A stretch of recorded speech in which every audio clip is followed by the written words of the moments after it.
Hi guys, so in this video, let's talk about Google CTC, Google India CTC. So recently, one of my friend had received an offer from Google Bangalore, and this is how his compensation numbers look like. So at the time of receiving this offer, he had 3 years of work experience. The title and the level he was given was software engineer L4.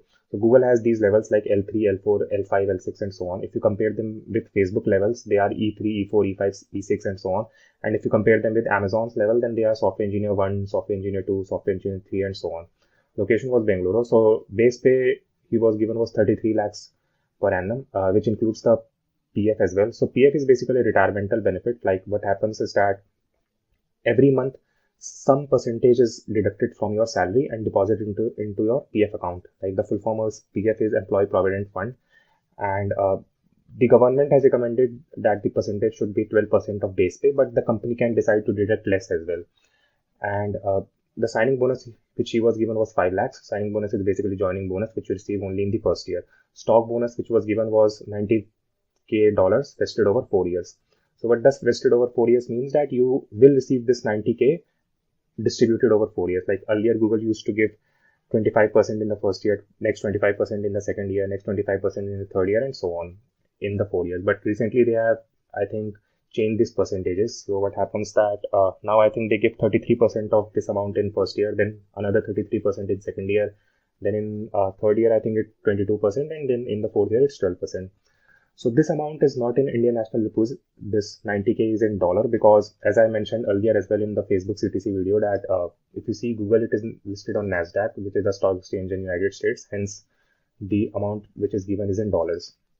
So the performance bonus was 15% of salary every year. So this is given based on the performance, like whether you are below expected expectation, or you meets expectation, or you exceeds expectation. So based on that, this number is given.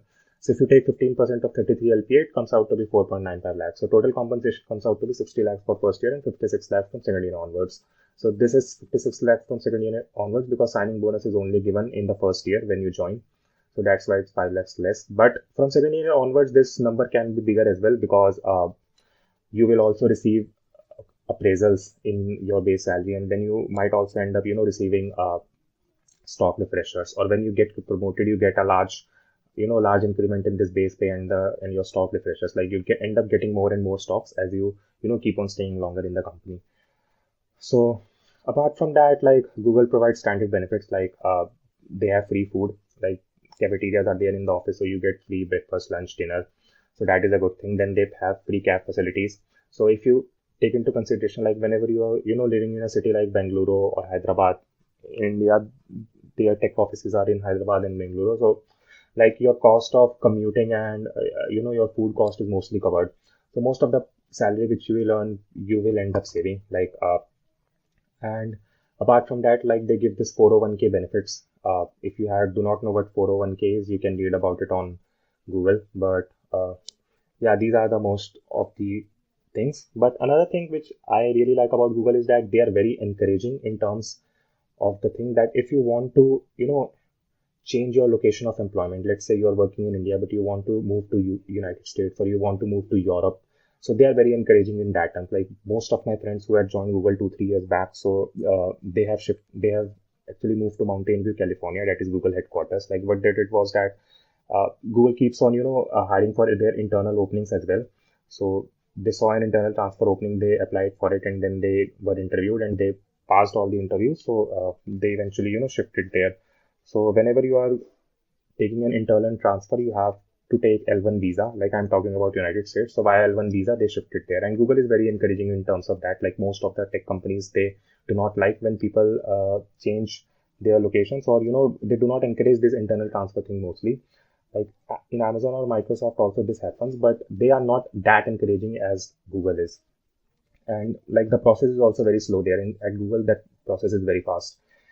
But the only thing is that if you are going by internal transfer opening in some other country via L1 visa, so one thing to note here is that whenever you take L1 visa, so once you have gone to United States, now you cannot change your employment. Like the time you will stay at United States, you have to stay as a Google employee. You cannot change your employment there. So that is like a drawback there, but still it's a good thing. Like if someone wants to shift to United States and he or she doesn't want to do MS, like my case, I do not want to do MS, but if I ever think of shifting to United States, then I think this will be the path I'll take. So yeah, I think that's mostly it for this video. Thank you guys for watching. Please don't forget to like, subscribe, and comment on this video, and I'll see you all next time.